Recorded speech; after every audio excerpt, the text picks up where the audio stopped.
rapidement et aborder le deuxième pan de l'émission. J'ai noté. D'accord. D'abord, permettez-moi de retourner à tous ceux qui ont appelé, les amabilités qu'ils ont faites à mon égard. Merci. Je n'en mérite pas tant d'ailleurs, en passant. Ah, si vous Non, laissez. il y a le pasteur Soa, que je salue. Il a dit Dieu aime l'Afrique. Je le comprends, c'est un pasteur. Et il y a ce qu'on appelle la déformation, entre guillemets, professionnelle. Dieu n'aime pas particulièrement l'Afrique que les autres continents. Dieu n'aime pas particulièrement un continent au détriment d'un autre. Oui. Dieu aime tous les hommes. Oui. Dieu aime tous les hommes. Seulement, il y a des hommes qui, par leur choix civilisationnel, s'éloignent de Dieu. Et quand ils s'éloignent de Dieu, ils se rapprochent du diable et souvent font un avec le diable pour fabriquer des virus pour détruire les autres. C'est simple que ça. Tout à l'heure, on reviendra à la question de savoir pourquoi l'Afrique, jusqu'à présent, a échappé à toutes les prédictions apocalyptiques. Et vous faites bien de dire jusqu'à présent. Jusqu'à puisqu'on présent. ne sait Non, pas bien ce qui- sûr, non, tout c'est à pas fait. fini. D'accord. D'ailleurs, je parlais, il y a deux vagues, il y a 2, 3, 4 vagues. On en Nous parlera. connaissons tout ça. Alors, réagissons Voilà. rapidement à ce qu'ils ont. Donc, tout à l'heure, on me dit, je vais dire, Bachir, faisons des précautions d'usage. C'est important pour ce qu'on appelle l'honnêteté intellectuelle. Vous comprenez, non? Ne faisons pas. Faut pas vous savez qu'Afrique Média a réussi aujourd'hui parce que nous avons évité tous les pièges qu'on nous tend, Oui. de manière fondamentale. Je ne suis pas virologue. Vous comprenez? Oui. Je ne suis pas virologue. Mais c'est exactement pour ça que je m'intéresse à l'affaire. Parce que notre vie est tellement précieuse pour qu'on laisse ça dans les mains de sorciers. Sous prétexte qu'ils sont virologues, ils sont scientifiques. Et on voit ce que c'est en train de produire. Donc, je voudrais rassurer ceux qui nous écoutent là, les virologues, là, les scientifiques, comme ils disent, je n'en suis pas un, je ne veux même pas être un scientifique. Parce que quand je vois ce que vous faites, ça ne vaut pas la peine. Et je crois que la science, ce n'est pas ce que vous faites. Certains là. parmi eux. Tout à fait. Oui, certains sont. Non, il y a une grande partie de la communauté scientifique aujourd'hui qui est corrompue, c'est établi. Oui. L'épisode avec le docteur Raoult a fini d'édifier tous les Africains qui se sont livrés à la science occidentale. Comme ça, sans réfléchir. S'il fallait encore des preuves, l'épisode qui a opposé le docteur Raoult à M. Macron et tout entre guillemets, l'oligarchie scientifique en France est la preuve de ce qu'on a entendu dire, Bachir. On va pas y insister. Donc, c'est justement parce que moi, je ne suis pas virologue que moi, je me mêle de l'affaire-ci. Oui. Parce que ma vie, celle de mes enfants, la vie de mon continent est tellement précieuse, sont tellement précieuses pour que je les laisse dans les mains d'aventuriers faustiens. Vous connaissez Faust, non? Oui, Faust. C'est-à-dire c'est ça que nous sommes là. Des gens qui créent des monstres en laboratoire au nom de la science et qui ne peuvent même plus les contrôler. C'est de cela qu'il s'agit. Ils ne sont pas nos vies dans les mains de ces gens-là. Deuxièmement, quand on parle de preuves, Bachir, quand Trump accuse la Chine, il a apporté quelles preuves jusqu'à présent? Parce qu'il faut qu'on parle. Je pense que le pasteur soit qui a un peu soulevé ça. Quand Trump accuse la Chine, il a apporté quelles preuves? Donc, quand Trump parle, c'est une vérité scientifique. Et il faut rappeler ça aux Africains, des gens qui ne font que mentir depuis qu'ils existent. Ils mentent depuis qu'ils existent. Donc ce que Trump dit de l'Iran est vrai. Ce que Trump dit de la Corée du Nord, c'est vrai. Tout ce qu'ils ont dit pour la Côte d'Ivoire, ce qu'ils disent du Sahel, des pays africains, ce qu'ils ont dit de la Syrie, tout ça, c'est vrai. Mais quand même, je dis, non, si ce n'est pas une malédiction, c'est quoi? Un Africain peut faire confiance à ces gens-là quand ils parlent? C'est qu'on a fait ça. Donc on me dit, les preuves sont là. La Chine, je dis ceci, je vais être clair avec les gens. Tout le monde connaît. Ce n'est pas à Banakani qu'on va faire un procès d'être pro-chinois. Depuis 10 ans, je vous dis ici, nous n'allons faire confiance à aucune de ces puissances, je le dis ici. Mais quand on l'a dit, ce n'est pas une raison pour masquer la vérité. La vérité à l'heure actuelle au niveau de la science, c'est que ça ne vient pas de la Chine. Et la Chine, pour l'instant, a dit, voici mes preuves à moi. La communauté scientifique mondiale et les organisations apparentées qui sont compétentes sur le plan entre guillemets international pour traiter cette situation doivent se prononcer. Et les Américains ne veulent pas de ça. Et vous continuez à vous poser les questions. Voilà. Mon frère Marc de la France, que je salue, oui, le mutisme des présidents de l'Afrique centrale qui ne prennent pas les décisions courageuses. Moi, je ne sais pas. Alors, il a précisé, il faut bien dire quelque chose. Il dit, il connaît ce que vous dites, ce que vous révélez sur les plateaux, ils les connaissent. Ils en ont connaissance, ils ont des éléments peut-être même encore plus nombreux que nous. Mais pourquoi ne prennent-ils pas les décisions courageuses? C'est ça la question. Oui, il est mal même plus pour dire pourquoi ne font-ils pas l'appel à notre expertise? Oui. Non, moi je suis trop petit pour qu'un président me consulte. Moi je suis trop petit. Donc moi, je n'ai pas la prétention d'être à la hauteur des présidents pour être consulté par les présidents. Je reste à ma petite place. Et je constate qu'à ma petite place, nous faisons bouger un peu les choses, Bachir. Oui. Et c'est ça qui est intéressant. J'ai déjà indiqué ici que je n'entrerai jamais dans cette affaire où les gens se déresponsabilisent sur les présidents. Font comme si les présidents sont des dieux et qu'ils ont notre vie dans le monde des choses. Les présidents. Mais c'est quelle affaire ça? Moi, il y a des débats, que je ne fais plus. Et le coronavirus est encore la preuve des contraintes terribles qui pèsent sur les présidents africains et sur nos pays. Voilà des gens qui, quand vous avez affaire à des puissances qui s'asseyent, développent des armes bactériologiques pour détruire l'humanité, qui font des programmes de dépopulation, vos regards sont toujours, entre guillemets, sur vos présidents de petits pays qui n'ont même pas le pouvoir en réalité. Donc, Bachir, moi, mon frère Marc, ça fait 10 ans que j'explique ça. Vous êtes libre d'accepter ou de ne pas croire. Moi, je n'ai plus le temps à perdre à ce niveau-là. Moi, je n'attends pas qu'un président me parle. Je prends mes petites responsabilités à mon petit niveau. Et c'est ce que je suis en train de faire. Moi, je n'attends rien d'un président africain. Ce n'est pas un président africain qui m'a créé. Je n'attends rien d'un président africain. Moi, je n'ai jamais rien reçu d'eux. Et je ne demande pas. Je n'attends rien d'eux. Je fais ce que j'ai à faire. En connaissance de ce que, Bachir, l'histoire nous a enseigné, que... Et j'ai expliqué ici, Bachir. Bachir, vraiment, excuse-moi de le dire, c'est la sorcellerie. Quand vous avez affaire à des afro-occidentalistes, dites ce que vous voulez, les preuves vont s'accumuler là, ils vont toujours rester dans leur camp. Les afro-occidentalistes sont ceux qui sont en alliance profonde, génétique même, avec l'Occident. N'attendez rien de ça. Ils vont toujours dire que le problème fondamental de l'Afrique, ce sont les dirigeants. Moi, je fais plus ce genre de débat là. Je parle des faits, et les faits sont là. Ceux qui sont conscients l'écoutent. Et Marc est quelqu'un que je connais, qui est conscient. Je lui dis, parler ne veut pas dire qu'on agit. Vous avez vu, Macron, il a fait au moins 100 discours, non? Mais allez voir l'état de la France aujourd'hui. Monsieur Trump, là, il parle tous les jours. Et maintenant, il fait même rire les gens maintenant. Il fait rire les gens. Aux États-Unis, il fait rire les docteurs, il fait rire les gens. Parce qu'il dit des choses dans une situation aussi grave. On se demande que même que... Mais, voilà un président qui accuse la Chine. Et tous les jours, il vient dire des bêtises comme ça, alors que le pays est attaqué, d'après ce que lui-même est en train de dire. Je préfère des gens qui ne parlent pas et qui agissent sérieusement, qui prennent le temps de maîtriser ce à quoi ils font face, que des gens qui parlent pour parler. C'est clair et net. Moi, j'ai dit l'autre jour ici, Bachir, que mettez-vous à la problème des présidents africains, mettez-vous à leur place. Vous avez 2 millions d'ultimata par jour. Tel donne son ultimatum, l'autre donne son ultimatum, tel donne. Vous commencez par lequel, Bachir? Vous commencez par lequel? Ne faites jamais à autrui ce que vous n'aimerez pas qu'on te fasse. Il y a une certaine éthique dans cette affaire. Donc, pour dire que Bachir, moi, jusqu'à présent, ce qu'on va faire par rapport à M. Marc, il y a des actions qu'on va prendre. Moi, je vous ai dit que d'abord, je suis un être humain. Oui. Je suis un père de famille. Je dois protéger ma famille. Je dois protéger mon continent. Je dois protéger à mon petit niveau l'humanité. C'est pour ça que je me battrai pour accumuler les éléments et mener des actions pour que les responsabilités soient clairement établies dans cette affaire et que ça fasse jurisprudence. Jusqu'aujourd'hui, on juge Bachir. On traque les nazis jusqu'aujourd'hui. Oui. On les traque jusqu'à... La communauté juive et leurs alliés traquent les nazis jusqu'à aujourd'hui pour ce qu'ils devaient faire.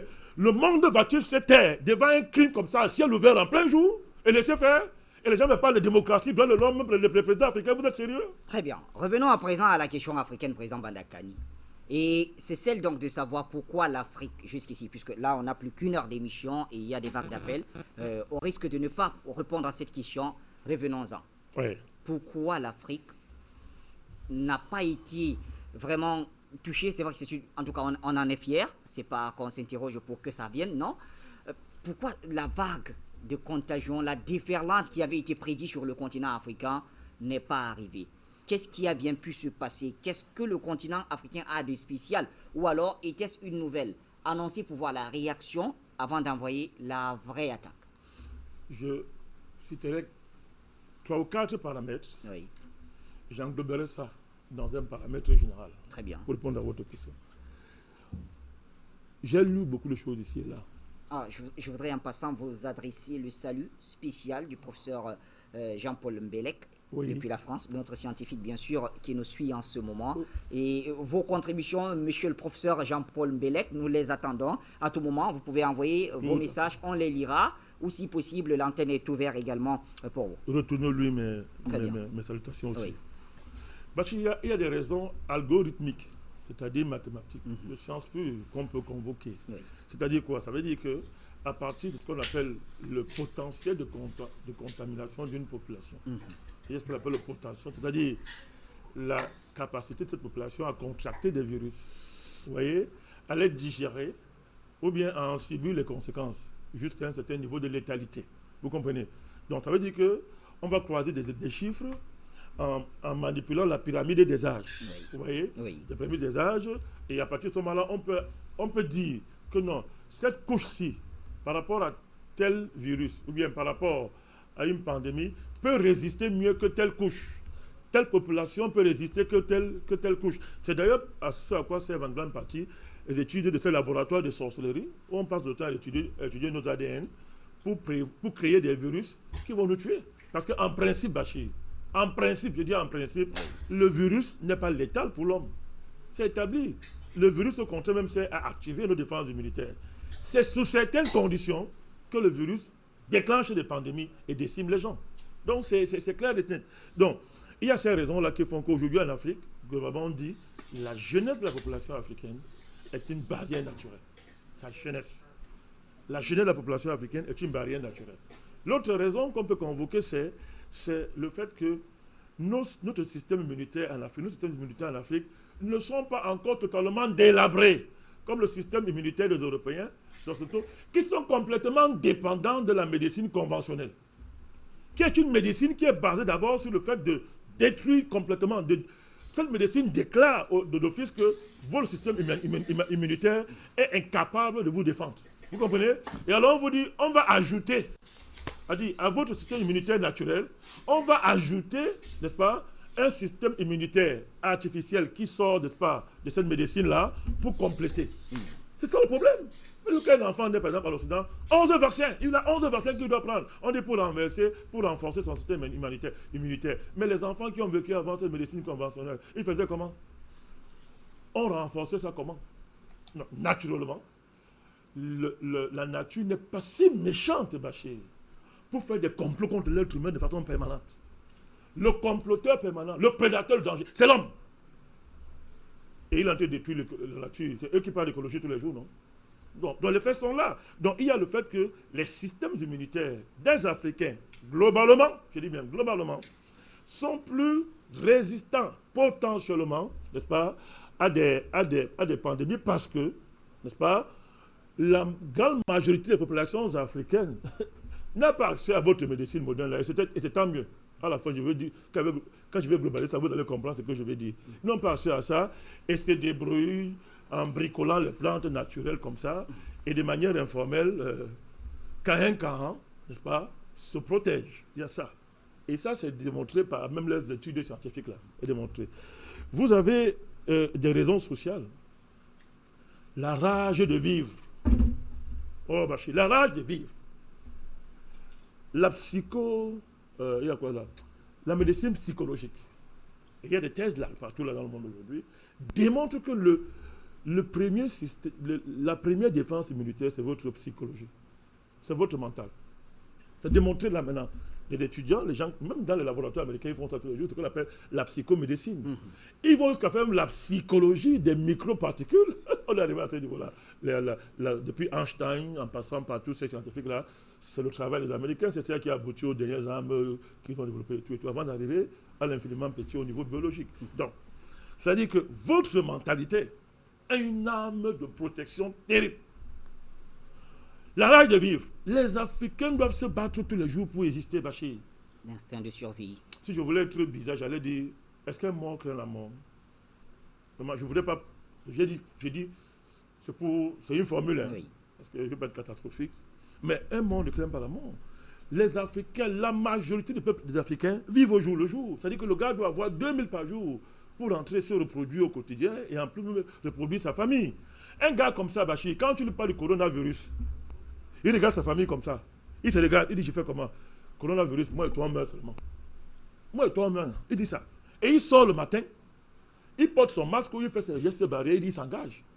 Sans le savoir, il débloque les forces latentes mentales qui sont en lui et qui vont réagir sur le psychosomatisme, c'est-à-dire corporel, et lui donner une capacité de protection qui est établie. C'est clair et net. Je vous dis que maintenant, En science, c'est démontré. La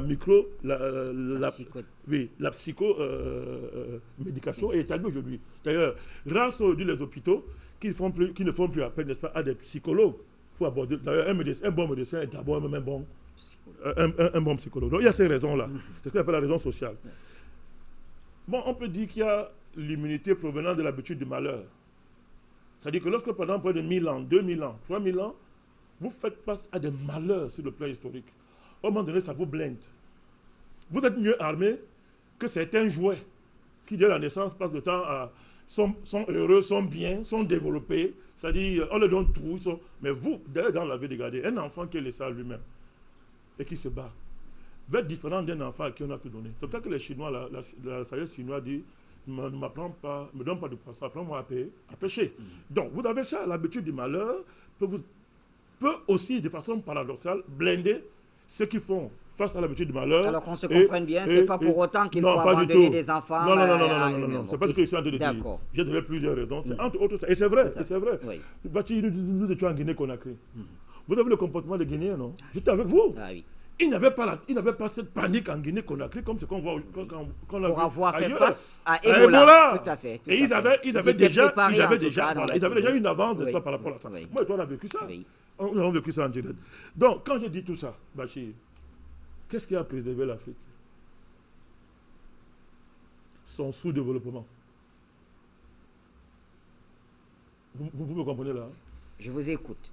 Ce qui a protégé l'Afrique, je reviendrai sur la protection divine, parce qu'on peut tout dire. On n'y a pas peur d'assumer ça. Parce qu'il y a une science qui veut nous effrayer. Cette science dit que Dieu n'existe pas. Mais elle remplace, elle devient Dieu elle-même pour tuer les gens. Tout à l'heure, je finirai par la main divine. Moi, j'assume ça. Sans être un religieux, j'assume ça. Donc, mon cher Bachir, c'est notre sous-développement qui nous a préservés. Parce qu'aujourd'hui, le Covid met sur la table un débat qu'on ne va pas éviter. Qui est développé, qui est sous-développé maintenant? Non, posons la question. Qui est développé, qui est sous-développé? On nous a dit tout à l'heure, l'ONU, l'OMS, et vous allez me demander encore de les respecter. Vous êtes si sévère envers vos présidents. Pourquoi vous êtes si tolérant envers des tribunaux internationaux qui tuent 1000 fois que vos présidents? Il faudrait que la conscience des Africains les interpelle par rapport à ça. Vous êtes si tolérant avec ces organisations internationales qui tuent depuis longtemps, tuent. Mais vous êtes si sévère avec vos présidents que vous donnez le ultimatum. Le ultimatum à vos présidents. Qui a donné le ultimatum à l'OMS en Afrique et à l'ONU? Il n'y a que les présidents pour le faire. Que font les peuples? Qui peut encore accorder du crédit à ces organisations criminelles? Le secrétaire général de l'ONU s'est levé pour dire que vraiment l'Afrique c'est terminé. Attendez voir des millions de morts. L'affaire là va vous finir. Pendant que ça finissait l'Italie, la France, l'Espagne, les Amériques, le secrétaire général de l'ONU ne regarde pas là où il y a le malheur. Mais il regarde là où il a un malheur à venir. Dans sa tête, il a prévu ça. Bachir, comment puis-je te dire, Bachir, que le pire t'attend si moi, je n'ai pas préparé le pire là pour toi? Non, raisonnons, Bachir. Ce n'est pas une affaire d'être un grand philosophe. Comment je peux t'annoncer le pire, Bachir, si je ne suis pas au courant, au moins du pire, si je ne suis pas dans un complot contre toi, pour le pire, ou bien moi je ne suis pas l'acteur du pire que je t'annonce? L'OMS, ils ont demandé pardon depuis, non. L'OMS a même continué, a même persisté pour dire que non, il y aura au moins 300 000 morts en Afrique. Là, demain, encore, il a même persisté. Alors, moi, je vois que tout ça, Bachir, contrairement à toute la déontologie, même humaine, qui s'impose. C'est-à-dire que l'OMS, l'Organisation mondiale de la santé, réunissant tous les plus grands docteurs que l'humanité ait jamais connus, Bachir, il faut apprendre à ces voyous-là que quand quelqu'un est malade, on ne dit pas que tu vas mourir. Hein, Bachir? Moi, je suis un illettré médical. Je sais ça. Écoutez, Bachir, comme ma fille. Tout le monde va mourir, ça c'est sûr. Ça c'est sûr, président Bandakani. Mais l'OMS, quand même, en annonçant, en prédisant cette catastrophe, c'est basé sur un certain nombre d'éléments, parmi lesquels le manque d'infrastructures de santé sur le continent africain qui fait craindre donc ce pire. Vous m'aidez, merci Bachir, vous m'aidez. Mais c'est la raison de l'OMS. Je suis d'accord. Et elle est quand même assez palpable. Nos pays quand même ont vraiment du mal sur le plan de l'infrastructure sanitaire. Oui. Je ne dis pas le contraire. Oui. Mais je vous ai dit que pendant que l'OMS disait ça, est-ce qu'un malade vient voir un médecin le médecin dit que bon, comme tu es pauvre, tu vas mourir. Ben ici, l'Afrique n'était pas autant touchée. Non, ils ont dit, si jamais ça arrivait en Afrique, la vague de... Ça va arriver. Oui. Voilà, et le continent qui sera le plus touché dans ce cas... Oui, vous êtes défenseur de l'OMS. Pas défenseur de l'OMS, je voudrais qu'on se comprenne. Ils ont dit que ça va arriver, non. Ils ont dit que si ça arrive, ils ont dit que ça va arriver. Ne les aidez pas. Non, si ça arrive, non, ils ont dit ça sera une vague, vraiment, une vraie déferlante. Le document de ce que le monsieur l'a dit. Allons-y, parlons de notre Afrique et de l'OMS. Voilà, le monsieur l'a dit ça, vous comprenez, Bachir. Oui, si un malade vient vous voir, vous dites comment, écoute, comme tu es pauvre là, tu vas mourir. Oui. C'est que vous n'êtes plus un médecin. Je suis d'accord avec vous. Vous n'êtes plus un médecin. Oui. Mais dans le cas d'espèce Bachir, les pays les plus développés du monde entier, ils sont développés même plus que le développement, ils ont dépassé le développement, même Dieu, ils sont même plus développés que Dieu, puisque pour eux Dieu n'existe pas. Mais Bachir, pendant que l'OMS nous parlait à nous, les pays là étaient en train d'être détruits par la pandémie. Pourquoi l'OMS, au lieu d'aller d'abord secourir ces gens-là, et l'ONU, est en train de plutôt se pencher vers quelqu'un qui n'est pas encore mort, qui n'est pas encore si menacé que celui qui est en train de mourir, Bachir. Mais c'est clair, c'est criminel. L'Italie avait besoin d'aide de l'OMS et de l'ONU. La France, l'Allemagne, l'Angleterre, les États-Unis avaient besoin d'aide de l'OMS et de l'ONU. Ils fermaient les yeux. Les Italiens pleuraient. Ils criaient dans le monde entier. On est en train de mourir, aidez-nous. On a vu le président du conseil italien pleurer à Mondovision. L'OMS ne regardez pas ça. Il vient prédire à l'Afrique que vous allez finir. Sur la base que vous n'avez pas d'infrastructure sanitaire. Mais ceux qui ont des infrastructures sanitaires, Bachir, on a vu à quoi ça a servi. Je vous dis, le Covid est une opportunité extraordinaire pour l'Afrique. Dans une minute, on prend la deuxième vague des appels. Bachir, c'est peut-être cynique. Dans une minute, oui. Mais je le dis, ce n'est pas cynique. L'histoire, c'est comme ça, souvent. Le Covid est une opportunité historique pour les Africains. Si nous ratons le Covid, c'est-à-dire de tirer les opportunités, je ne sais pas ce qui adviendra de l'Afrique. Parce que les choses sont claires. Aujourd'hui, là, le Covid a fait le travail que tous les révolutionnaires du monde entier ont rêvé depuis en démontrant que l'Occident, c'est zéro. Et j'ai dit hier qu'il n'y a pas d'Occident, je ne parle pas d'une race. Oui. Je ne suis pas dans ce genre de débat-là.